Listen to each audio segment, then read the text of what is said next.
There are more waters rising, this I know, this I know. There are more waters rising, this I know. There are more waters rising, they will find their way to me.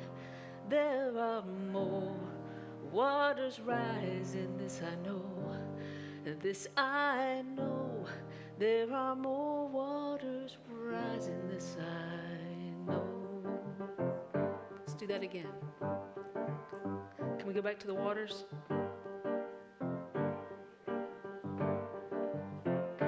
There are more waters rising, this I know, this I know. There are more waters rising, this I know. There are more waters rising, they will find their way to me. There are more waters rising, this I know, this I know. There are more waters rising, this I know. There are more fires burning, this I know, this I know. There are more fires burning, this I know. There are more fires burning, they will find their way to me. There are more fires burning, this I know, this I know. There are more fires burning, this I know. It was pretty funny then. I will wade through the waters, this I know, this I know. I will wade through the waters, this I know. I will wade through the waters when they find their way to me. I will wade through the waters, this I know, this I know. I will wade through the waters, this I know. I will walk through the fire. I will walk through the fires, this I know, this I know. I will walk through the fires, this I know. I will walk through the fires when they find their way to me. I will walk through the fires, this I know, this I know. I will walk through the fires, this I know. There are more waters rising, this I know, this I know. There are more waters rising, this I know.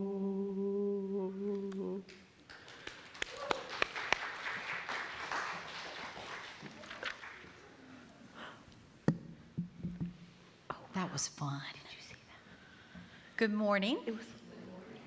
And welcome to worship here at CVUU, which stands for Coastal Virginia Unitarian Universalists. My name is Julia Lawrence, and I'm a member of the board. For those of you who are newcomers today, whether it is here in person or in Zoom, CVUU is a member congregation of the Unitarian Universalist Association, a denomination that is part of a liberal religious tradition that goes back hundreds of years. CVUU offers an open door to all who recognize and honor our principles and the values from which they are derived: interdependence, equity, transformation, pluralism, generosity, justice, and love, which is at the center of our values. These are values which call us to action and which make us accountable to one another. Here at CVUU, our commitment to the work we are called to do through these values is demonstrated in our mission, which is to provide a nurturing community, foster courageous spiritual growth, and inspire compassionate action. It is with that love and commitment that we welcome all of you, member, friend, visitors, and everyone in between, to worship at CVUU and be a part of this journey with us. Our worship theme this month is Living Love Through the Practice of Repair, and the title of today's service is No Matter What Happens. And it will be led by Viola Abbott, our minister, and Liz Grosvenelfeld, our worship service associate. Also assisting with the worship today are Crystal Lennon, our music director. While everyone can sit where they want, for now, the balcony is designated as mask-only seating during the worship service for those who prefer to wear a mask and sit near others who are masking. We want to provide a comfortable space for those who need or choose to wear masks. If you have forgotten your mask, we've placed a few on the table at the back of the balcony. After the service, you are all invited to attend an in-person coffee hour in the social hall.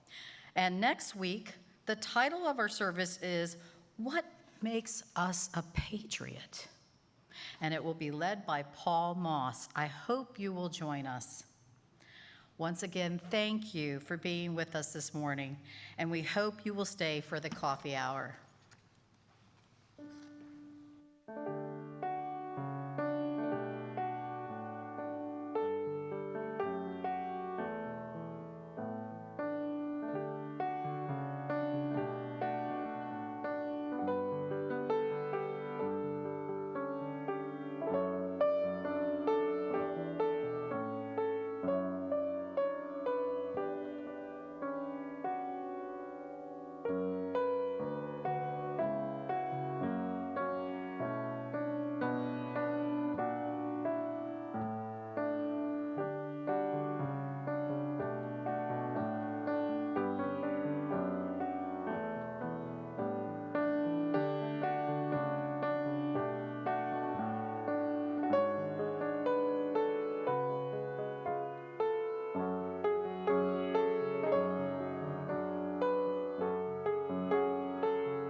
Our opening words today are Let Love Lead by D.L. Helfer.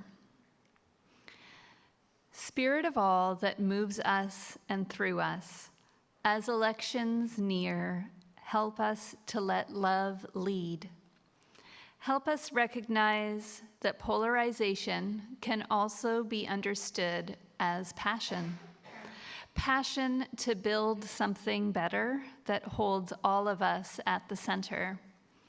Help us to imagine and to foster a world in which we listen more than we talk, where our priority is to learn as much as we teach. A world in which we find ways to connect across the chasms of difference, making space for revelation to emerge. Spirit of love, help us turn toward love with the world, with each other, with ourselves, all the same thing at its core.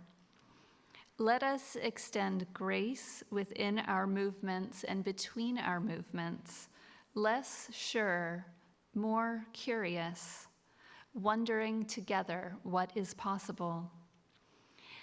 Spirit of all that is open and hopeful, guide us in building a larger tent, not solely Republican or Democrat, independent or uncommitted. Let us learn too from our ancestors, from generational pain and generational survival, the movement of generations building across difference, something better, larger, more encompassing that can hold us all. Let us be not just flags, potent though they are in declaring our beliefs, and yet impeding our ability to recognize humanity across differences.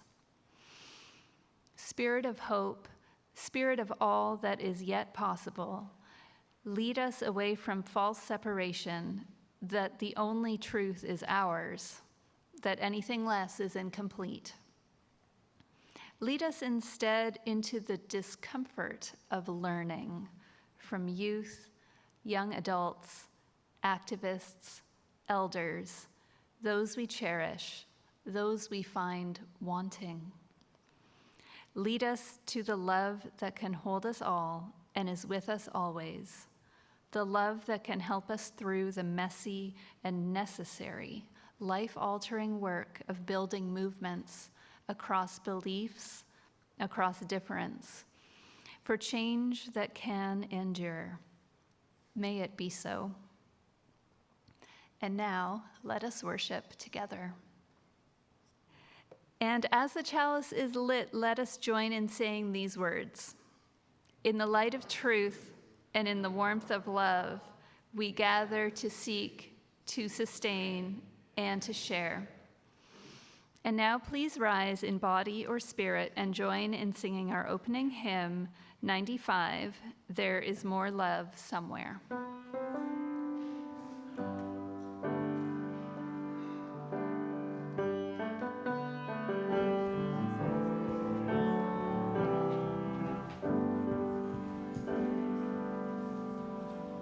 Let me turn my mic on, sorry.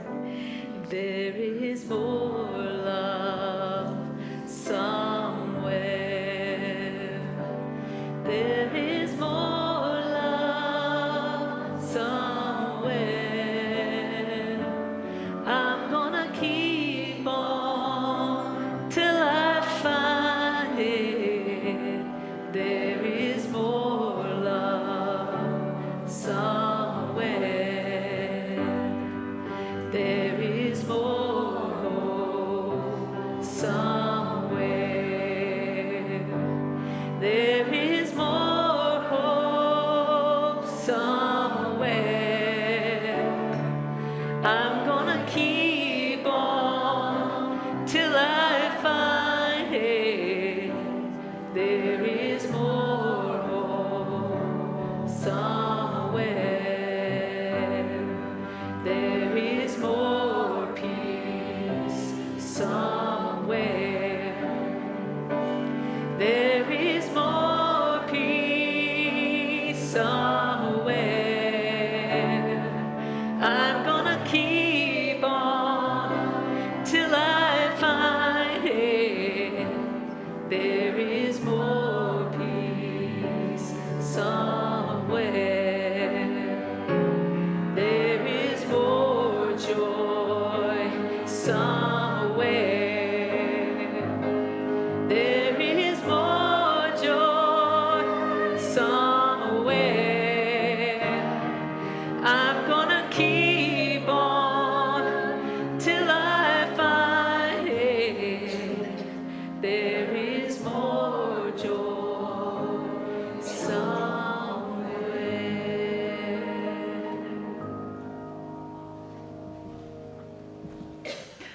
Good morning, everyone. I have to tell you about a little bit of personal joy I had this morning. I opened up the hymnal to sing, and stuck right in the page for the hymn was, "You are loved, you are worthy." Isn't that nice? So, I don't know who did that, but thank you. It says Julia. I don't know. Thank you. Okay. Now comes a time in our service where we honor the personal joys and sorrows of the members of this community. And before you leave after the service today, if you haven't done so on your way in, there's a bowl in the back where you can place a stone or a shell if you would like to personally mark a joy or sorrow that you are carrying in your heart today. And for those of you sitting in the balcony, there is a bowl at the back to my left. And for those who are in Zoom, you can put a personal joy or sorrow into the chat on your screen.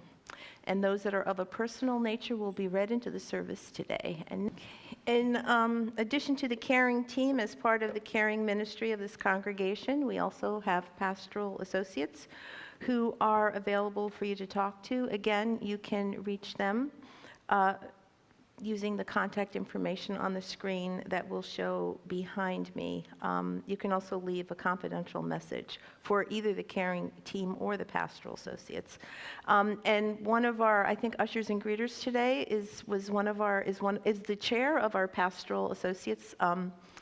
Thank you, Stephanie Howell. She's waving at all of you. So feel free to reach out and talk. And also, related to that, one of the things, first of all, I want to say we have a new membership coordinator, and some of you may have met her. Gina Dickens, she's sitting in the foyer now. If you haven't met her, please take the time to say hello. She will be in the social hour after the service. So I'm really excited about her being here. Although I may not show it, I'm really very, very, very excited about her being here. The other thing, which is kind of related to me talking about pastoral associates, which is a little bit of a joy and a little bit of a sorrow. I've been writing about it in my blog for the past month, and I'm not sure anybody reads my blog based on some of the questions that I've been getting. So, beginning on December 1st and until February 28th, I will be on sabbatical. And while I'm away, Stephanie Howell and the pastoral associates will be handling all pastoral care needs, and there are folks that they can reach out to if someone actually needs a minister. And worship is being ably handled by Leellen Knight. She's come back to take on chairing worship services. I don't know if she's here today. I'm seeing somebody's pointing. Okay. Yeah, hi. She's taking on worship services while I'm away. So this is different from vacation and study leave.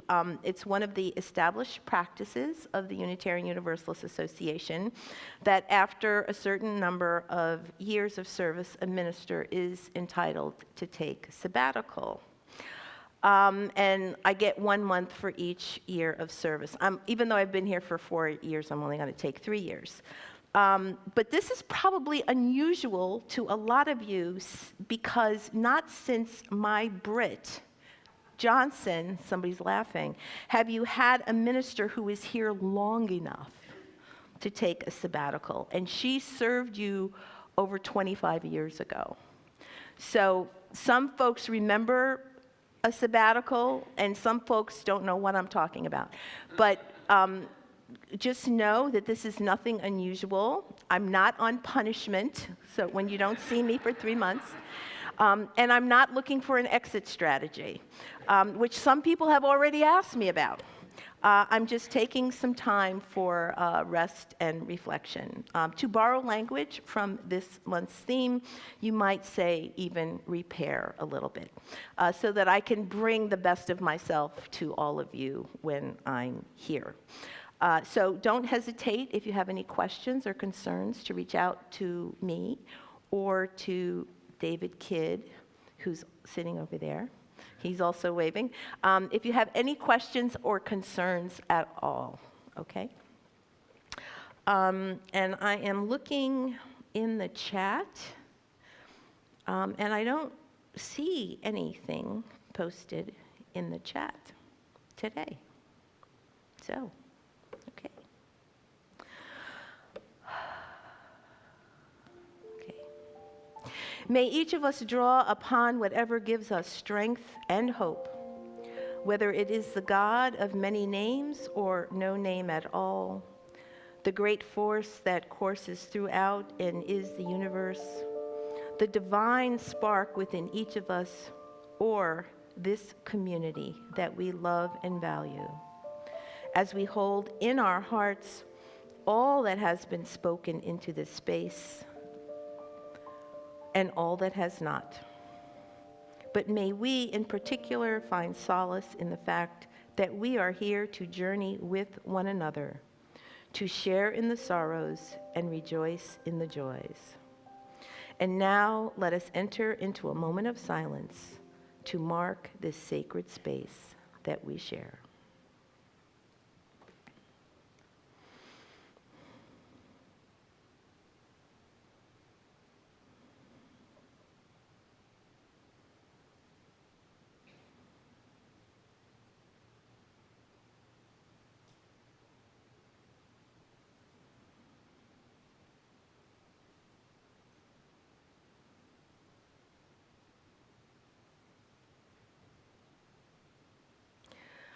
Let us now end our silence and honor the different faith journeys we represent here in song.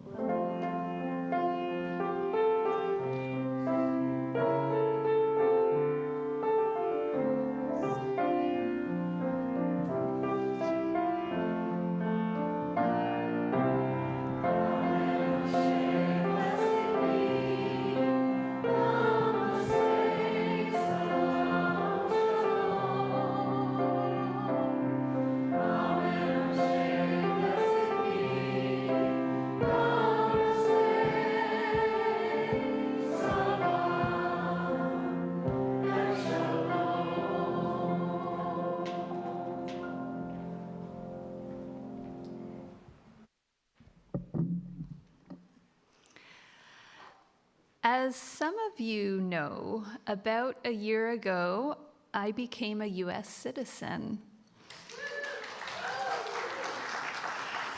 So I'm really excited that I get to vote in my first federal election this coming Tuesday. When you've lived in a country for 10 years and haven't been able to vote, it really makes you appreciate the ability to do so. It's a meaningful act of citizenship that should not be taken for granted. So if you can do it, you should do it. In this country, women did not win the right to vote until 1920. The passage of the 15th Amendment in 1870 granted African American men the right to vote, but poll taxes and literacy tests effectively reduced voting rates dramatically within communities of color, as well as among poor whites. It wasn't until 1964 that poll taxes were declared unconstitutional. In 1971, the voting age was lowered from 21 to 18, allowing younger people to vote. In 1975, new provisions increased access to the vote for people with limited proficiency in English. And in 1982, new protections helped people with disabilities and the elderly to ensure accessibility. So you have all this growth in access. But in 2013, the Supreme Court decided that state and localities with a history of voter suppression were no longer required to submit changes to their election laws with the Department of Justice. And immediately following this decision, several states, including Virginia, imposed stricter voter identification laws, which effectively suppresses the vote of low-income people and racial minorities.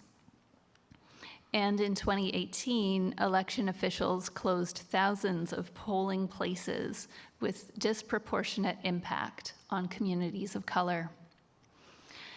So if you haven't already voted, when you get home today, check your voter registration, research your ballot, find out where your polling station is, and make your voting plan. And after you vote, celebrate. It's an act of citizenship, but I think it can also be a spiritual act to believe that our one small act contributes to a greater whole. And that is worth something, that is worth celebrating, and it's also worth not taking for granted.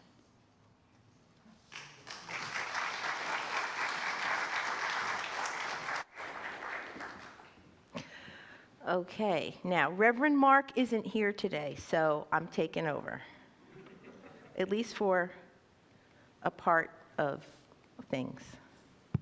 Okay, did a mic check? Okay, nope. There we go. Okay, I'm good now. All right, so, okay, come on down, folks who want to talk to me. Even if you don't want to talk to me, come on down. Okay. All right, so you already know. Liz already talked about it. What's happening this week? Thank you. Yes, anyone can participate. Okay, yes, the election. Okay, so here's checking your history. When was the first presidential election? Yes? 1973. For some of us, that was, well, close. It was 76, I think, was a presidential election. Anybody else know when the first presidential election was? Okay, check in your, I saw a hand back here. It's in the 1700s. It's in the 1700s. Does anybody have a year? Your hand was up before. Like 1780s or 90s. Very close. Okay, one more. 1774? No, it was 1789. Okay, so yes, right? That sounds weird. Sounded weird to me too. I had to check, right? I'm always learning something when I do this, right? So 1789. All right, so everybody's talking about the presidential election, but there are also other important things on the ballot. It's more than just a presidential election. And Virginia is a place that has general elections every year, which a lot of people don't know about. Yes? Other elections, like elections that show who's going to be the next mayor. Very good. Yes. Okay. But there are some other things. So, but why are we talking about voting in church? I know. Yes? Do we vote for the next reverend? I don't know. Well, you I'm not sure. only if you get rid of me do you get to vote for the reverend again. Y'all voted for me to come here, but yes. Because, do you know why are we talking about voting in church? So we can get a say, and voting is important and responsible. That is very true, and you have something you want to say about why we're talking about voting in church? That it's important. It is important, but voting is a way that we live out our values, right? You know, other faiths talk about living out their values in the polls, and that's something that Unitarians, Universalists should do, and not be ashamed to talk about that. Now, I live in Chesapeake. Anybody else here live in Chesapeake? Okay. Now, there's something on the ballot this year that I think speaks directly to our values. I'm not just talking about the mayor and the council and school board. Do you all know what it is? Recycling. I have one. Yes, some of you don't know that they got rid of recycling in Chesapeake in 2022. Yes. A little sidetrack here, but did you know the presidential election requires poll watches, which includes people who make sure they're following their rules during elections? That is very true, and I know there's probably some people here who are poll watchers, right? Yes, there's some people here who are poll watchers. Yes, I'm getting more people pointing. Okay, so voting is important. I said that on the ballot in Chesapeake this year is about recycling. So, what value relates to recycling? What value? Do you know what the values are? Yes? Saving the planet. Saving the planet, and that's the interdependence, right? That we're all connected. So what we do to our environment affects us. And so I know that interdependence is important, and I care about the environment. So I think you could guess how I'm going to vote on that issue, right? And fixing humanity's mistakes. And fixing him, that's a big one. Yes, he said, and fixing humanity's mistakes. There's a lot here. There's also another big thing on the ballot, and I'm going to take one more, and then I'm going to, go ahead. Okay, so one big thing on the ballot is basically the machine that you put your voting ticket in, and if it registers, you have to write vote to vote. Right, and there are people who make sure that happens. But another thing is on the ballot, too, and I don't know if, I think some of you are probably aware of it, but it impacts not just people in Chesapeake. There is a proposed constitutional amendment. Are you all aware of that? Some of you are. And that is, should the Constitution of Virginia be amended so that the tax exemption is currently available to the surviving spouses of not just soldiers killed in action, but also available to surviving spouses of soldiers who have died in the line of duty. So again, my values are going to tell me how to vote on that issue as well. So it's not just about using our rights to vote that are important. One of our principles and our values speaks to honoring the democratic process, which voting is. But it's not just about honoring the democratic process. It's about voting in a way that advances our values in the world. So I know that all of you are too young to vote right now, but that won't be for long. But there are people around you who are old enough to vote. So if they haven't voted already, it's Tuesday, and if they haven't voted already, you make sure they go vote, okay? Make sure all your grown folk go and vote on Tuesday if they haven't done. Okay now, if they haven't done already, okay? All right, well, thank you for spending time with me today. I have one more. You have one more? Just one? Yeah. Okay, just one. Just so things don't go wrong, never vote for Trump. Okay, now, all right, that was one too many, because we are a church, and we are really not supposed to advocate for a particular candidate. So I just want to say that, okay? So, but out of the mouth of babes. All right? So thank you all for participating today, and it was wonderful. Tell your people to vote if they haven't already, and thank you.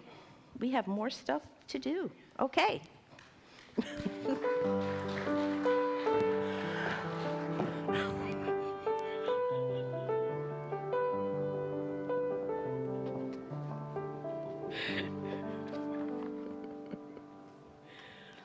Yes, out of the mouth of babes. That's all I'm going to say. Okay, now comes the time in our service when we invite you to make financial gifts to benefit and sustain the ongoing ministry of this church. And the ministry of this church consists of not only what we do within these walls, both real and virtual, but what we do that extends beyond them as well. One way that we do that is through our generosity, and each month we share 50% of the money collected as the offering that is not designated as a pledge payment. And it's hoped that this will lead to greater connections and wider impact in our community.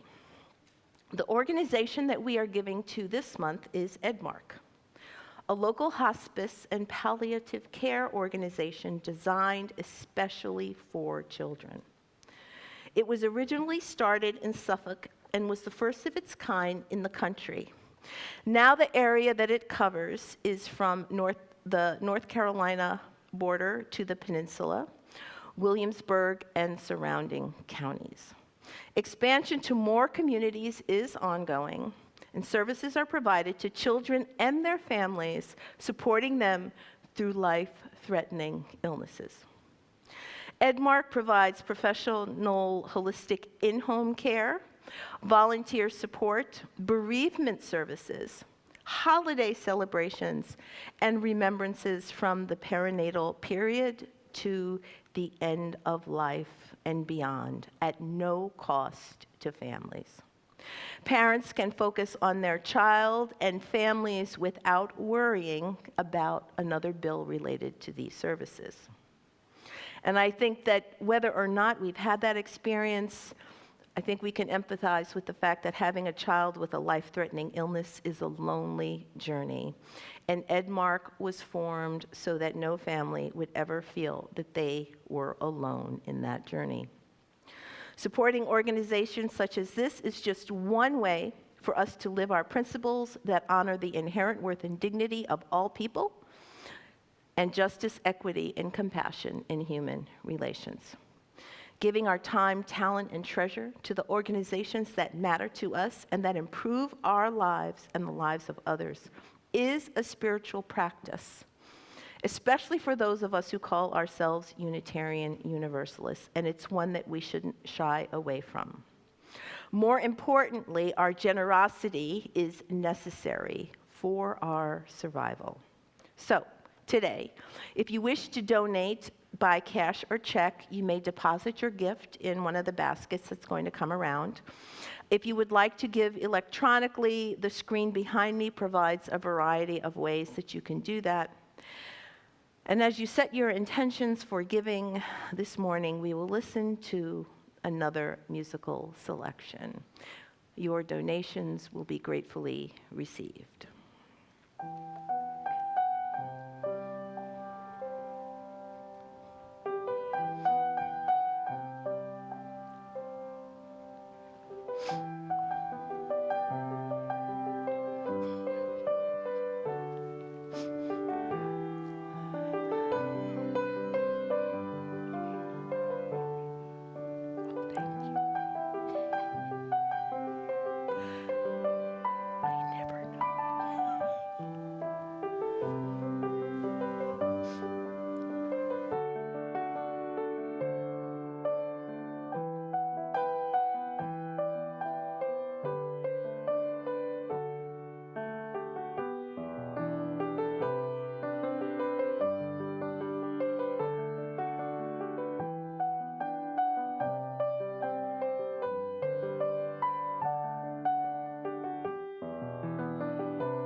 I thank each and every one of you for your generosity this morning.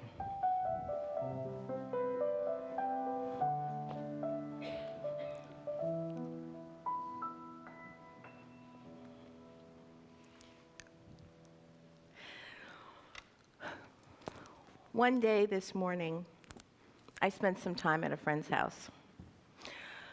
It was a hot day, really hot, and she suggested that I come by to sit with her by her pool for a while so that we could catch up on all the news about each other.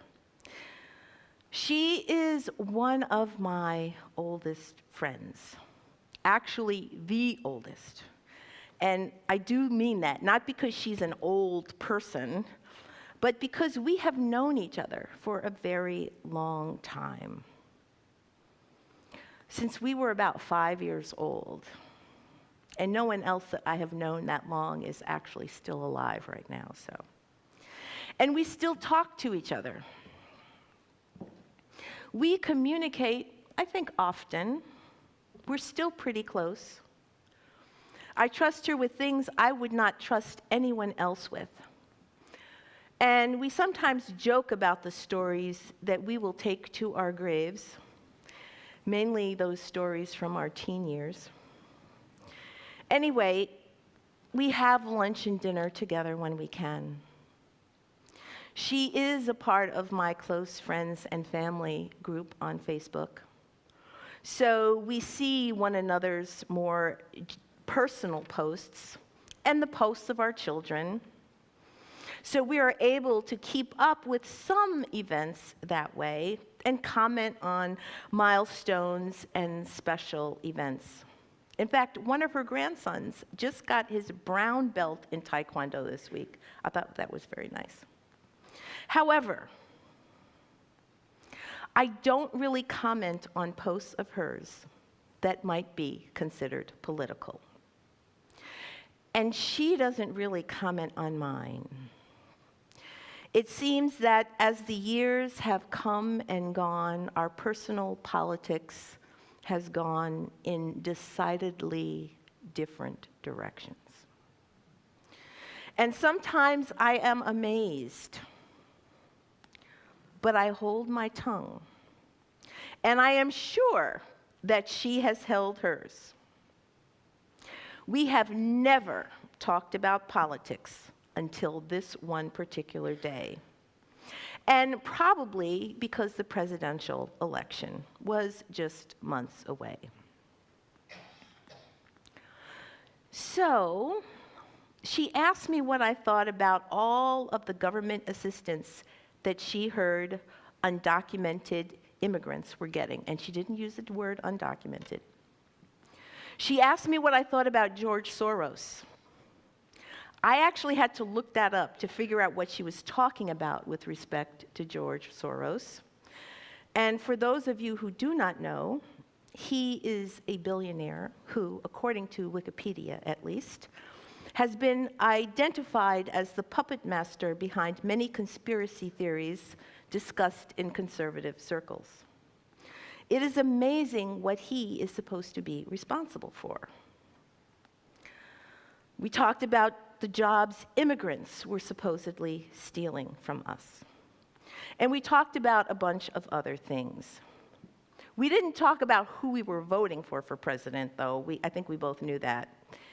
I think I held my own and gave her a few things to think about as I presented what I knew to be facts and not sound bites in response to some of the things she said.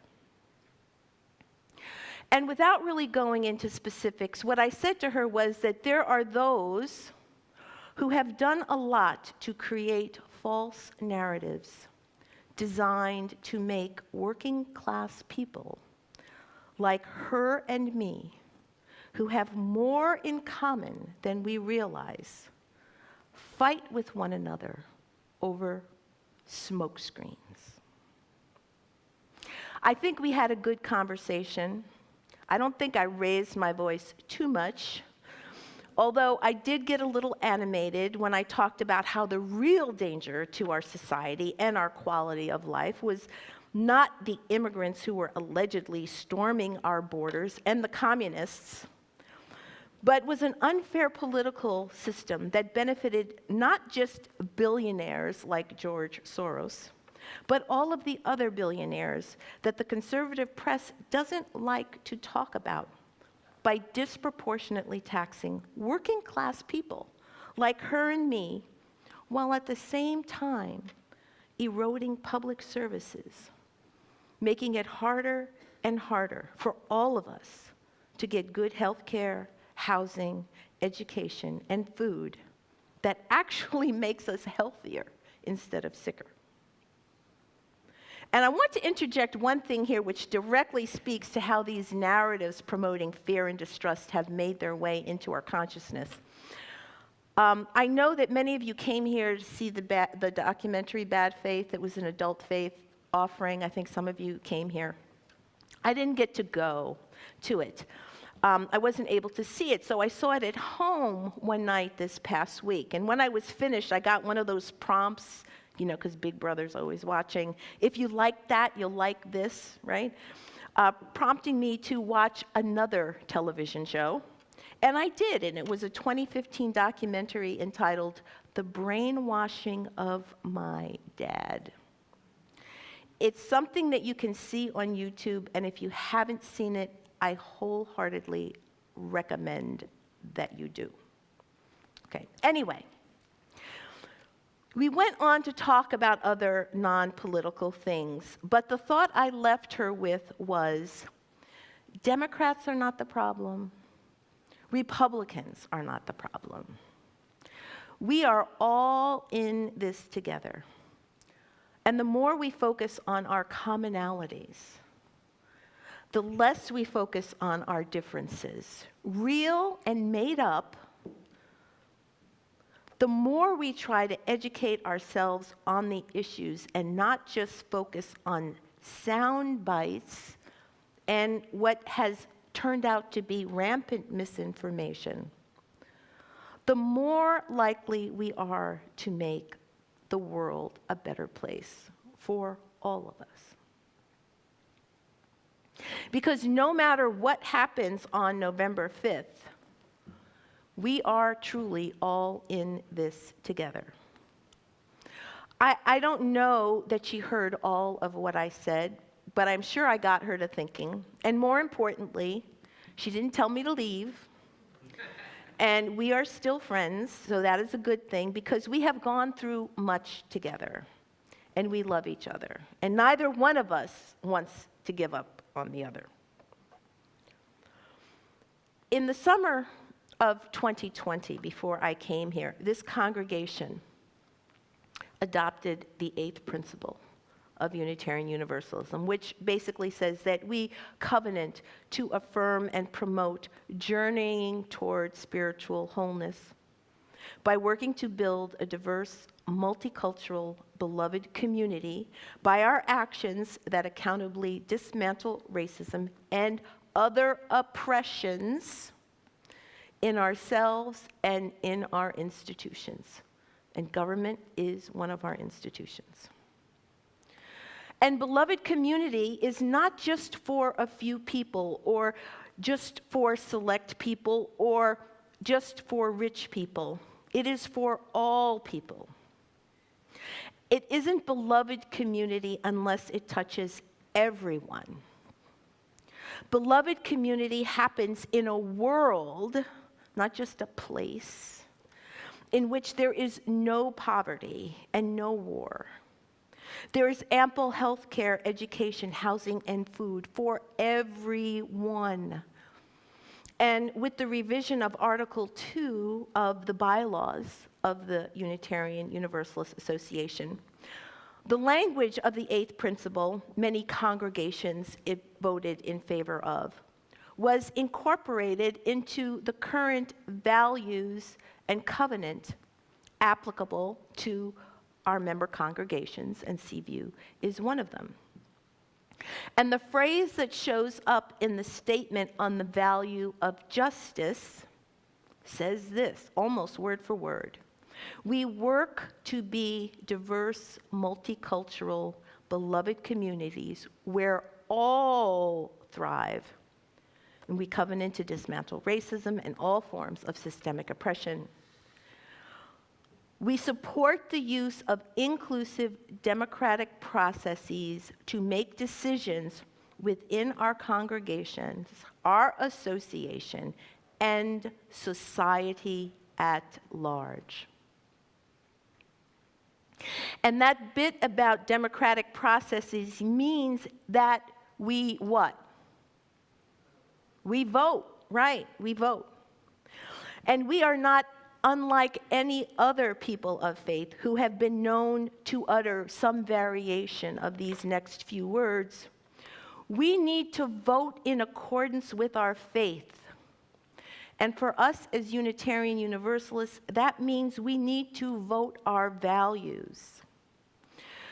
Unitarian Universalists should not be afraid or ashamed or embarrassed to say that. Other people aren't. No, it's true. They're not. How do we know how to vote? Well, we're citizens of this country. There is no oath of fealty for those of us who were born here. I'm sure that when Liz became a citizen, you had to make an oath of allegiance, right? I read it. It's, wow. Okay. Thank you. They make a promise as a condition for being able to call themselves a citizen of the United States. But for those of us who were born here, we don't have to do that.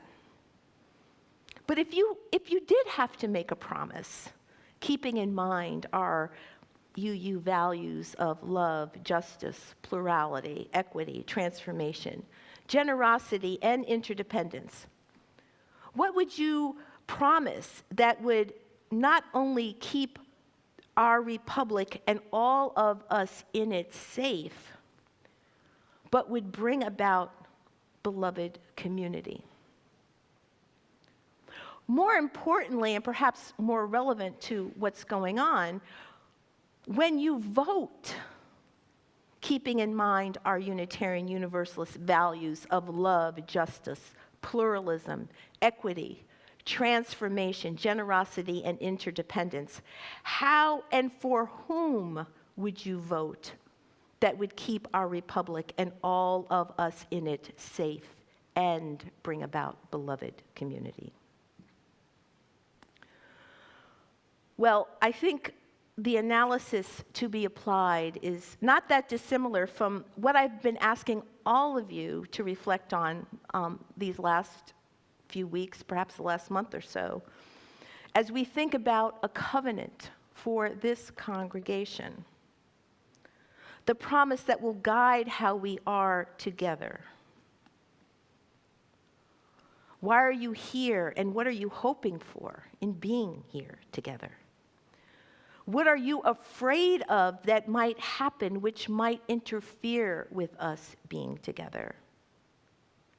And what do you need from others to make what you desire from us being together to happen?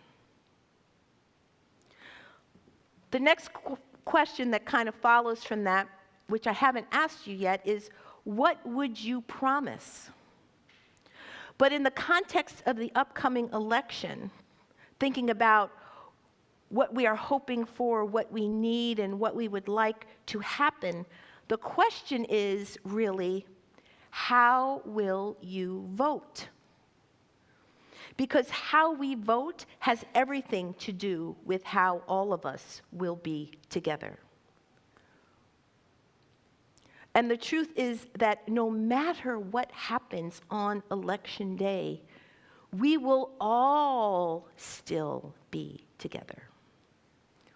Democrat and Republican, green and libertarian, independent and working families.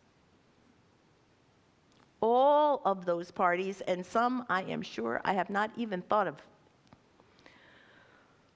What we must remember is that whether or not Election Day goes the way any of us might want it to, Our values need to guide us not only through the election process, but they must also continue to guide us after November 5th has come and gone, no matter what happens.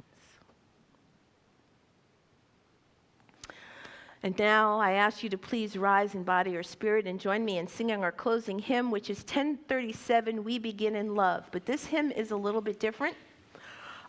What all of you will do is sing the choral part as a response to text that I read, and Crystal Lennon is going to help me a little bit. Because we talked about this, but we didn't really Talk about it. talk about it. So it will begin with narration, but let me give you the choral part. We're going to sing the same piece over and over after each piece that Reverend Vola reads. We forgive ourselves and each other. We begin again in love. Okay, we'll do that every time. Do you want them to practice once before we We do? can. We forgive ourselves and each other. We begin again in love. For each time that our fears have made us rigid and inaccessible, We forgive ourselves and each other. We forgive ourselves in love. I'm sorry. There's actually one above at the very top. So for remaining silent at the very top of the page. okay. Reverend Vola. So I'm going to go with the next one. I'm going to start with the next reading, okay? Okay. For each time that we have struck out in anger without just cause, We forgive ourselves and each other. We begin again in love. for each time that our greed has blinded us to the needs of others, We forgive ourselves and each other. We begin again in love. for the selfishness that sets us apart and alone, We forgive ourselves and each other. We begin again in love. for falling short of the admonitions of the Spirit, We forgive ourselves and each other. We begin again in love. for losing sight of our unity, We forgive ourselves and each other. We begin again in love. for those and for so many acts both evident and subtle which have fueled the illusion of separateness. We forgive ourselves and each other. We begin again in love. The closing words I have chosen for today, you may be seated, is a reading that was actually written for the presidential election in 2016, which for some people is not that different from this election. It's called Prayer Ballot by Luke Stevens Royer. I walk in as on pilgrimage. The altar cloths are red, white, and blue. The ushers are the women who have been running these things, who have been running everything since before I was born. I'm handed the ballot like a scroll because the questions seem that important, ancient and modern, of what my God and country ask of me. Who? Who for commissioner, mayor, president? Who for District 8, Ward 7 school board? Who will do justice, love mercy, and walk humbly? I make my mark with at least a shred of hope that something good will come from this. And regardless, I remember, the world won't be destroyed entirely by this. The world won't be saved entirely by this. Marking my vote is like kneeling in prayer because neither will accomplish anything right away. But the purpose of both is to remind me of my deepest hope for the world that I'm trying to help create. So I rise from prayer and turn in my ballot and remember the who is me and us and we the people. And again, I set to the task that is mine: justice, mercy, humble service in my small corner of the world. Amen, Ashe, and blessed be.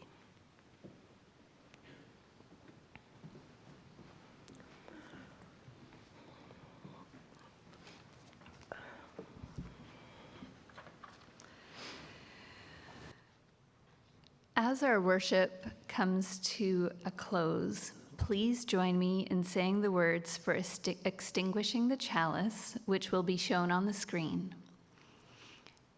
We extinguish this flame, but not the light of truth, the warmth of community, or the fire of commitment.